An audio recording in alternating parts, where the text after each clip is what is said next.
ଯେତେବେଳେ ଭାବନା ଉଚ୍ଚ ହୁଏ ଜୀବନ ପଥ ନିଜେ ଉଚ୍ଚ ହୋଇଯାଏ। ମନକୁ ଉଚ୍ଚ କର, ଭାଗ୍ୟ ନିଜେ ଉଚ୍ଚ ହୋଇଯିବ। ଭାବନା ଯେତେ ଶୁଦ୍ଧ ଆଉ ଉଚ୍ଚ ହେବ ଜୀବନ ସେତେ ଆଲୋକମୟ ହୋଇଯିବ। ଗୀତାରେ ଭଗବାନ କହିଛନ୍ତି କର୍ମଣ୍ୟବାଧିକା ରସ୍ତେ ମା ଫଳେଷୁ କଦାଚନ। କର୍ମକୁ ନିଷ୍ଠାର ସହ କର, ଫଳ ନିଜେ ଆସି ପହଞ୍ଚିବ।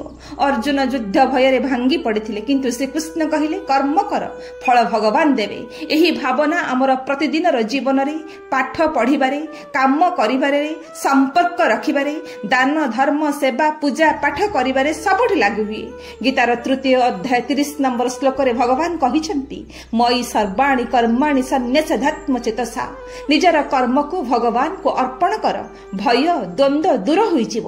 ଶ୍ରୀ ହନୁମାନ କେବଳ ଭଗବାନ ଶ୍ରୀରାମଙ୍କ ପାଇଁ କର୍ମ କରିବାର କଥା ଭାବିଥିଲେ, ଅନ୍ୟ କିଛି ବି ନୁହେଁ। କେବଳ ରାମଦୂତ ହନୁମାନ, ଏହା ଛଡ଼ା ତାଙ୍କର ଅନ୍ୟ ପରିଚୟ କିଛି ବି ନଥିଲା।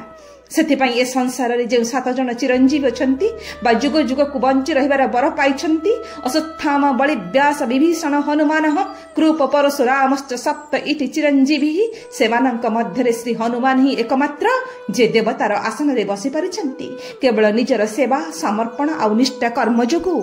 ଜୀବନକୁ ବଦଳାଏ କର୍ମର ନିଷ୍ଠା, କର୍ମର ଏକାଗ୍ରତା। ଫଳ ଚିନ୍ତା ମନୁଷ୍ୟକୁ ଦୁର୍ବଳ କରେ, କର୍ମ କିନ୍ତୁ ମନୁଷ୍ୟକୁ ଶକ୍ତିଶାଳୀ କରେ। ପରମାର୍ଥ ନିଷ୍ଠା ତ୍ୟାଗ ସହ କରାଯାଉଥିବା କର୍ମ ହେଉଛି ସବୁଠାରୁ ଶ୍ରେଷ୍ଠ ଯୋଗ। ଭଗୀରଥଙ୍କର 1000 ବର୍ଷର ତପସ୍ୟା ସମସ୍ତ ପ୍ରତିବନ୍ଧକକୁ ନିଜର କର୍ମ ଦ୍ୱାରା ଜିତି ଗଙ୍ଗାକୁ ଭୂମିକୁ ଆଣିଲେ। କର୍ମ ହେଉଛି ଅସମ୍ଭବକୁ ସମ୍ଭବ କରିଦେବାର ମନ୍ତ୍ର। ଆଧୁନିକ ଯୁଗର ନେଲସନ ମାଣ୍ଡେଲା 27 ବର୍ଷର କାରାଗାର, କିନ୍ତୁ କର୍ମ ବନ୍ଦ ନାହିଁ। ସଂଘର୍ଷ ଧୈର୍ଯ୍ୟ କର୍ମ ଓ କ୍ଷମାର ଦୀପ୍ତ ଉଦାହରଣ ନେଲସନ ମାଣ୍ଡେଲା। ନାମଟି ଶୁଣିଲେ ଆମେ ଗୋଟାଏ ଜୀବନ କାହାଣୀ ଦେଖିଥାଉ। ମନୁଷ୍ୟ ଯଦି ନିଜର ଆଦର୍ଶକୁ ନେଇ ଅଡ଼ି ରହେ, ଦୁନିଆର କୌଣସି ଶକ୍ତି ତାଙ୍କୁ ରୋକିପାରିବ ନାହିଁ।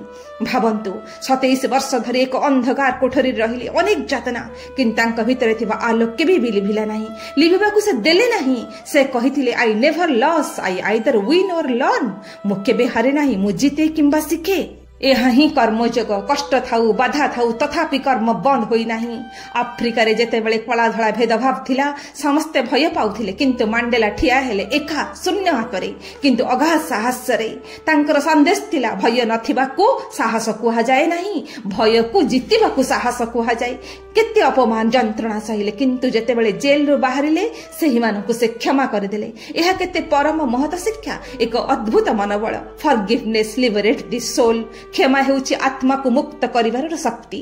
ମାଣ୍ଡେଲା ଜାଣିଥିଲେ ଯେଉଁ କାର୍ଯ୍ୟ ଆଜି ଅସମ୍ଭବ ଲାଗୁଛି କାଲି ସେହି କାମ ତୁମ ସଫଳତା ହେବ। ତୁମ ସଫଳତା ହେବ ଯଦି କର୍ମ ଆଉ ନିଷ୍ଠା ଅତୁଟ ଥାଏ। ଜୟ ଜଗନ୍ନାଥ।